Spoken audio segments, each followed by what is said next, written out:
वरुड ते पांढुर्णा महामार्गावर 6 ऑगस्ट रोजी अवैधपणे गोवंशाची वाहतूक होत असल्याची गुप्त माहिती शेंदुर्जना घाट पोलिसांना मिळाली। या माहितीच्या आधारे पोलिसांनी पुसला बस स्थानकावर नाकाबंदी केली। या नाकेबंदी दरम्यान पोलिसांना पांढुर्णाकडून वरुडकडे संशयित बोलेरो पिकअप वाहन क्रमांक MS27 BX 0994 येत असल्याचे दिसून आले।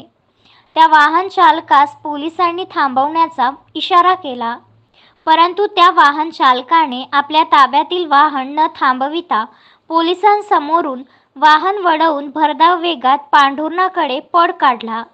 पोलिसांनी बोलेरो वाहनाचा पाठलाग केला, तेव्हा वाहन चालकाने त्याच्या ताब्यातील बोलेरो पिकअप पुसला समोरील RTO बॅरल येथे सोडून अंधाराचा फायदा घेत पसार झाला। पोलिसांनी बोलेरो पिकअप वाहनाची पाहणी केली। त्यामध्ये 5 गायी व 6 गोऱ्हे यापैकी एक मृत अवस्थेत 3 कालवड जातीचे गोवंश असे एकूण 14 गोवंशांच्या पायांना निर्दयतेने दोऱ्याने बांधून वाहनात कोंबून कत्तलीकरिता वाहतूक करीत असल्याचे आढळून आले।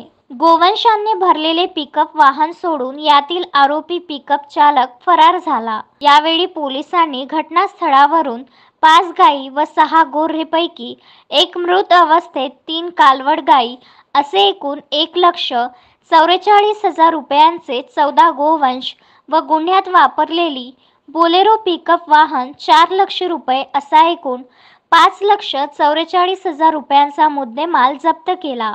यातील उर्वरित 13 गोवंशांना मोर्शी तालुक्यातील एर्ला येथील गौरक्षण संस्थेमध्ये पालनपोषणाकरिता पाठवण्यात आले।